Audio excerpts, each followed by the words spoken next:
Hiya, welcome to Darren in the studio. I know what you're thinking. You're thinking, Daz, you're on a roll here. This is the third day in a row that you've uploaded a video. Well, I did say I was trying to catch up on my anniversary albums, our decade anniversary albums. And of course, my last video was 1984, 10 albums in my collection from 1984. The video before that was 1974, 10 albums from 1974. A few months ago I think we did 1964, although I think I struggled a bit to find albums from 1964 in my collection. So we're looking at 1994 in this video. Albums in my collection that I've chosen that are 30 years old. Of course, the list again was massive. But I've got it down to 10 albums, and one of the reasons why I've chosen these albums is it's a nice mix of different sort of styles. But like I said before, I could have chosen lots and lots of different things. So please accept that these are my choices, and sort of any comments about sort of, oh, you missed out this and you missed out that, are just sort of going to be filed under BIN, you know what I mean? Because it's nonsense. These are mine, not yours. So I hope you enjoy these 10 albums, and I hope you find something along the way that maybe you'd forgotten about, that you've got in your own collection, or you think, hang on a minute, didn't know that album existed, I'll go and find that. If you have got any of these albums, let me know about it. Let me know what you think about these albums, and of course let me know your favourite stuff from 1994. So 10 albums in my collection that are celebrating their 30th birthday in 2024. We're going to start off at B.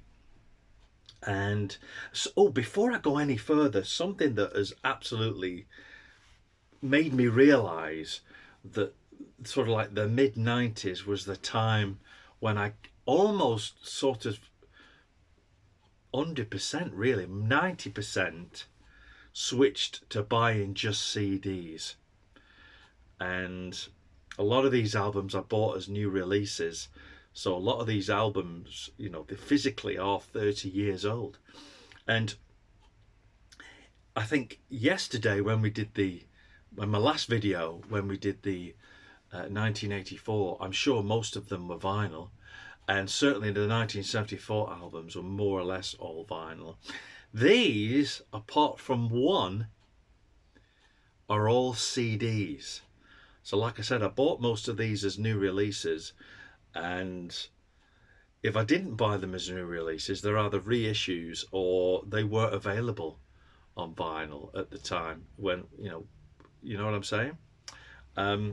So the nine of these 10 are all on CD, which gives you a good idea of when I started to, like I said, when I started to buy CDs over vinyl. I mean, I used to work in a record shop around sort of this time, 94, and although we had some vinyl in there, it was a very small section. Most of the shop was all CDs. So let's start off at B.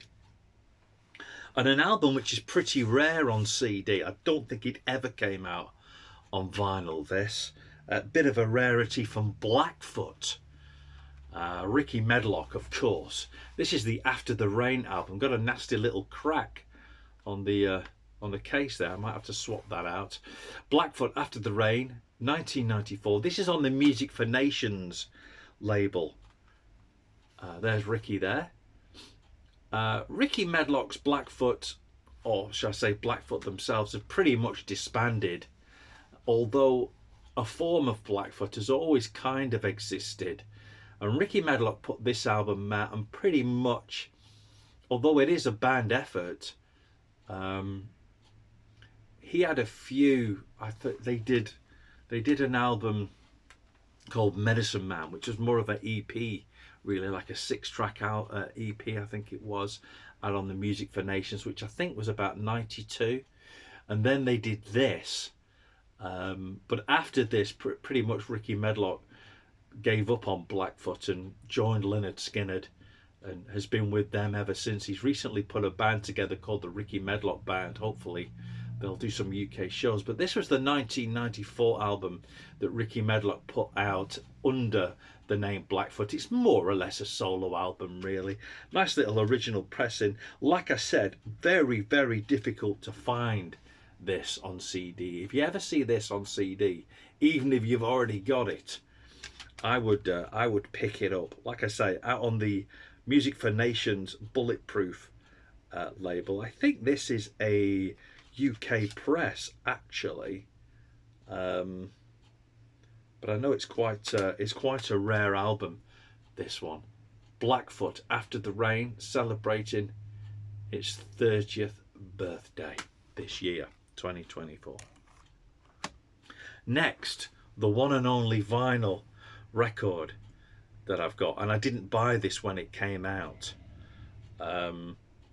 So this is a reissue, and it's a repress as well. I'm not sure when this was actually repressed, probably in the 2010s, but this is Johnny Cash, and this is the album called American Recordings. I think this was the first of the American recordings that Johnny did. I might be wrong there, but it is just called American Recordings. I know his other ones were like American Recordings, Solitary Man, and so on. This is great, a lot of great tracks on here. Delia's Gone, which was a re-recorded track from his earlier years. Tennessee Stud. I think side 2 is live. I might be wrong. And I think it was recorded at the Viper Rooms in Hollywood, California, when it was owned by Johnny Depp. Johnny Cash, the American Recordings. Like I said, this is a reissue on 180 gram vinyl. I think they repressed a lot of these albums later on, but I certainly didn't buy it as a new release. It got some really nice sort of photocopied, hand-printed lyrics on the inside. There's Johnny's hand. I do miss Johnny Cash.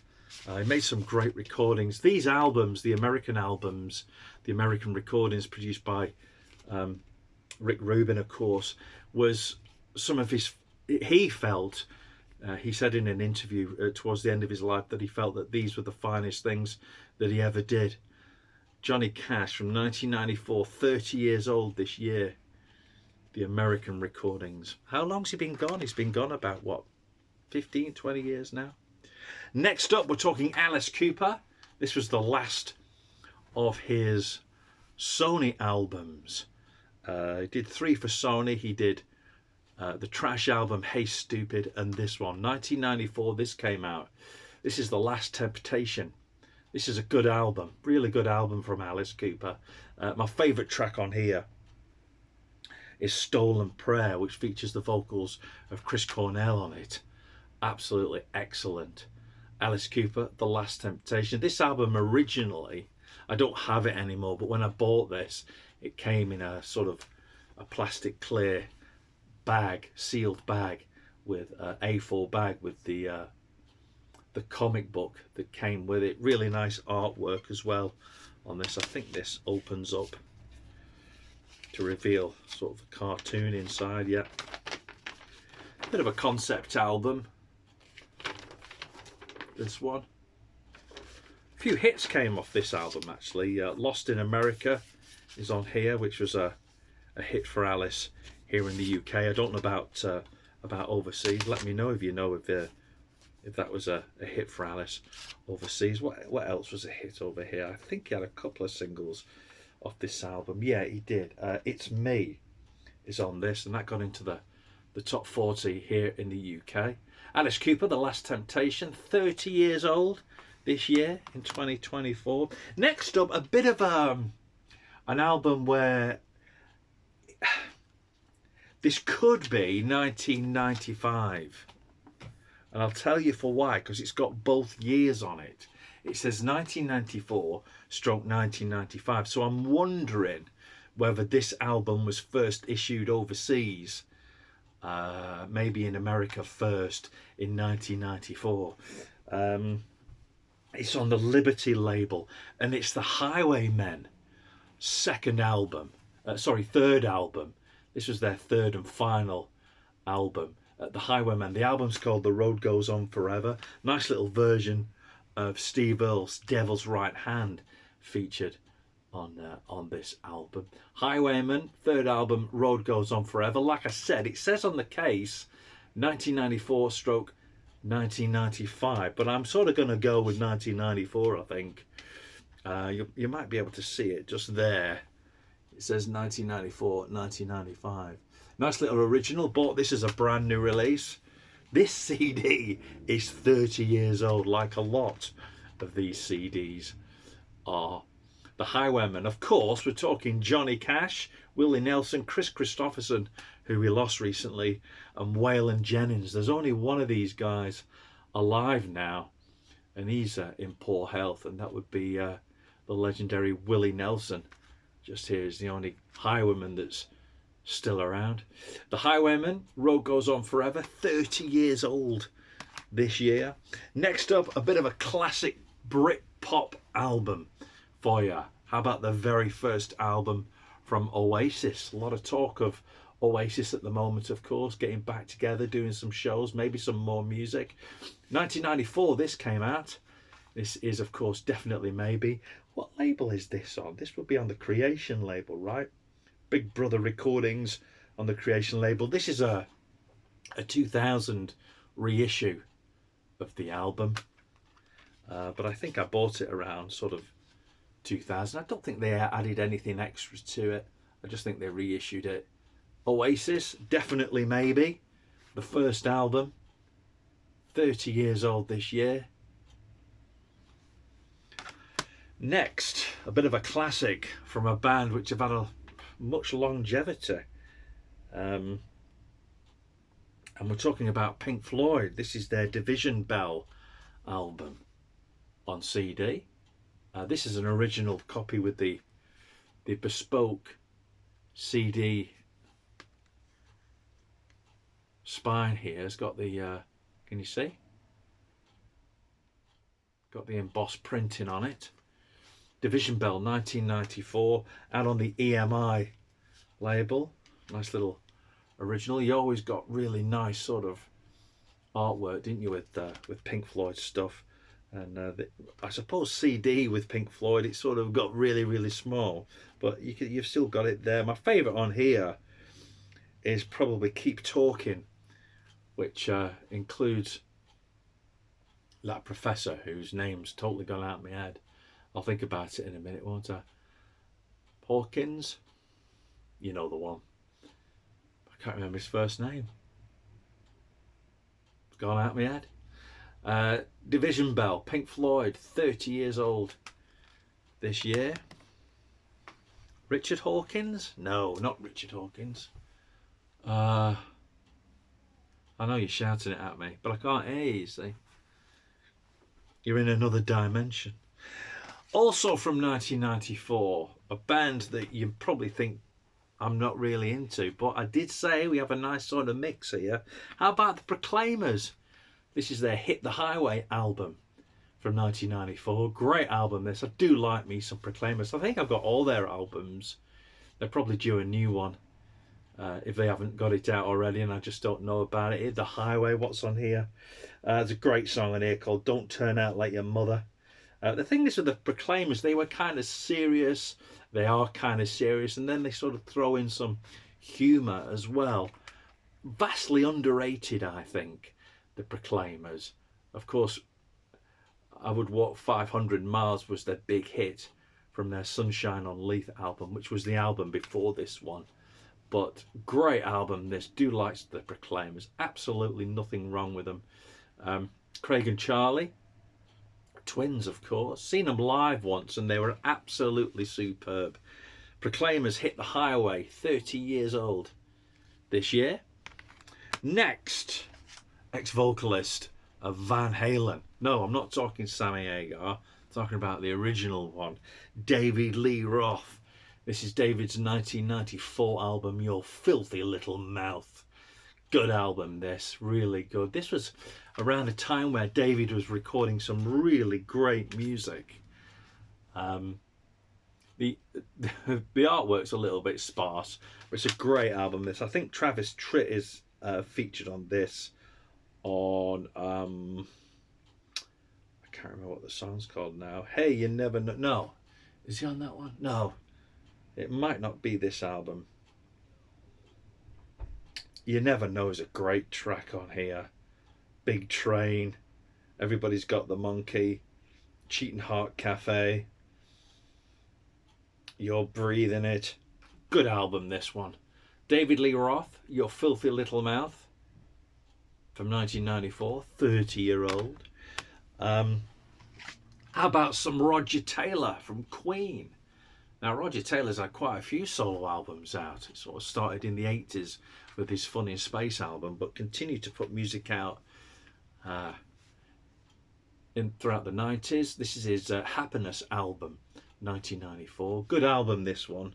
Nazis 1994 was a single and was sort of like a little, sort of certainly banned on the radio, I think. A lot of good songs on this. Dear Mr. Murdoch is my favourite song on here. Track about the press in the UK. How they sort of hounded Freddie around the time that he was dying. 1994, Roger Taylor's Happiness. There's a nice little shot of Roger. This is an original press. Good album, this. I do like this. Nice artwork on this one. On the Parlophone label. I think that's how you pronounce it. Queen's label. Last but not least, how about some classic Neil Young? Neil Young and Crazy Horse. This is the album Sleeps with Angels, 1994. This is a good album. For those of you that like Neil Young, a bit more rock and roll, a bit more rocky. This is out on the Reprise label, 1994. Nice little original 1994 CD press. My favourite track on here, and it's one of the reasons I actually bought this album, is a track, second track to the last one, a track called Piece of Crap. If you haven't heard it, check it out. It's basically about that stuff that you see in the shops, in the stores, and you think, oh, that's a bargain. That's a good cheap product. I'll buy that. You take it home and it's absolute garbage. You know, it's you pay for what you get, is what they always say. Sleeps with Angels, Neil Young and Crazy Horse, celebrating 30 years in 2024. A 30-year-old CD, as most of these are. That's it. That's the 10. Hope you enjoyed looking at these 10 1994 albums. I'm going to get to working on my 2004 albums very, very soon, so hopefully we'll get that in. We'll definitely be going to get in the 2004 and the 2024 albums before the year. Whether I'll get 10 2024 albums, I'm not sure. I'll have to I probably will, but you probably would have seen most of them. Anyway, thanks for tuning our way. Thanks for swinging by. Don't forget, let me know what you think about these albums. If you've got any of these, let me know what you think of them. Also, let me know your favourite albums from 30 years ago in 1994. And of course, do please like, subscribe, hit the bell for notifications, all that kind of stuff. And we'll see you soon right here in the studio for another video. Ta-da.